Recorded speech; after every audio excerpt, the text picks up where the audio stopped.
After MBBS, we are all brainwashed into thinking there's only one path: NEET PG or USMLE. We chase the doctor title, but at what cost? Clinical degrees abroad can cost you up to $200,000, where an MPH can be done for $40,000. One makes you a specialist at 35, the other can make you financially independent by 26. But wait, it's not just about the money. There are massive legal traps regarding your license and a lifestyle gap that most people realize way too late.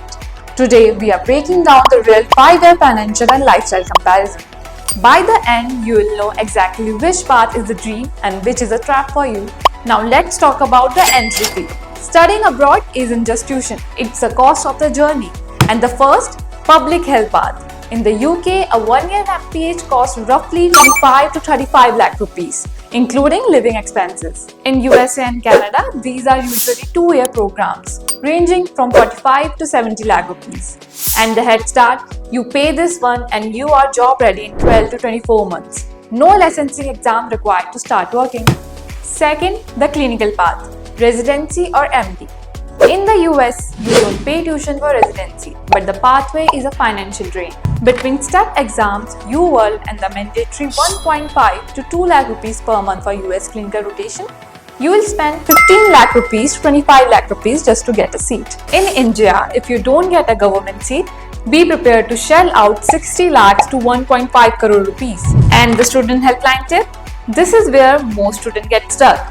Whether it's finding an affordable MPH or managing the high cost of clinical prep, the Student Helpline specializes in finding you scholarship, low interest loan to make this number manageable. You have probably heard the figure of 3 to 6 lakh rupees per month for MPH graduates. But let's put into context. For MPH graduates, entry-level jobs in the UK or Canada such as data analyst or research coordinator roles typically pay between 2.5 lakh rupees to 3.5 lakh rupees per month. And with experience of 5 years or more, especially if you move into pharma, biotech or big consulting firms like Deloitte or McKinsey Health, or relocate to the Middle East, salaries can rise to 6 lakh rupees to 10 lakh rupees per month. On the clinical side, during the residency phase in the US, residents earn approximately 4.5 lakh rupees to 5.5 lakh rupees per month. In the UK, residency salaries hover around 3.5 lakh rupees monthly. Once you become a specialist, however, that's where the big money starts. US specialists can earn anywhere from 15 lakh rupees up to 40 lakh rupees per month. So here's the verdict. If you want a quick start with a solid salary floor, MPH wins. But if you are aiming for a massive earning ceiling later in your career, clinical degrees hold the crown. Money is useless if you are too tired to spend it. In the clinical life, there are night shifts, 36-hour calls, and medico-legal stress. If a patient dies, you are answerable. In public health life, it's corporate 9 to 5. You deal with health policy and spreadsheet.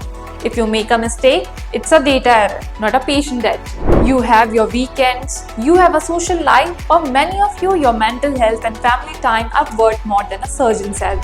You need to decide, do you want to save one life at a time or change the system from a desk? Listen closely.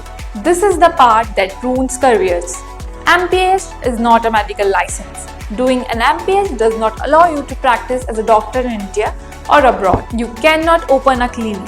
You are a public health expert, not a consultant physician. If you do an MD, MS from a country not on the NMC's recognized list, you must sit for FMGE or next exam to practice in India. Alright, let's get real about what these paths really look like beyond just the numbers. The clinical USMLE route. Yeah, the earning potential is massive, but it comes with big risk. Only about 50 to 60% of international medical graduates actually match into residency each year. Means almost half don't make it, which means you could be stuck with expensive, stressful gap years, no steady income and career plans on hold. It's a high-stake game.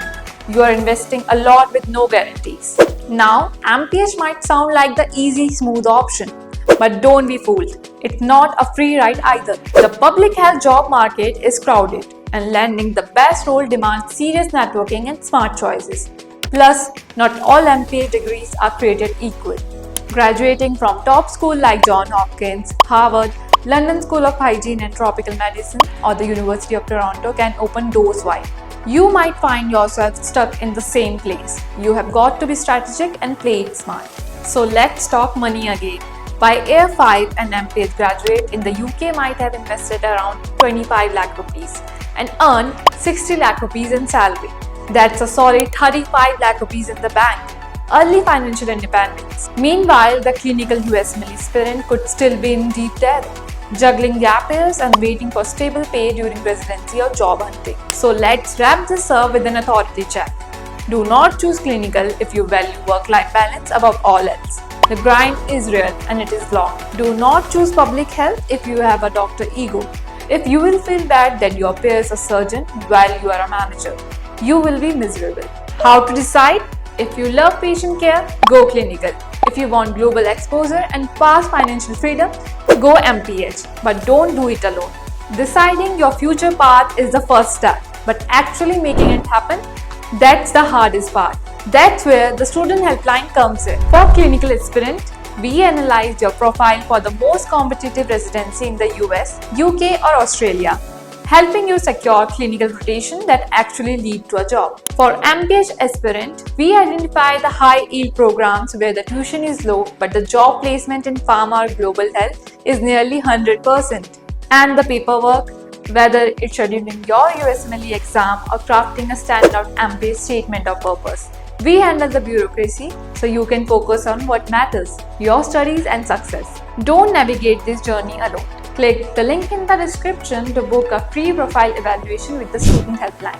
Let's figure out your 5-year roadmap together. So which path are you leaning toward? Clinical or MPH? Let me know in the comments and don't forget to like, subscribe and follow for more such videos. Bye.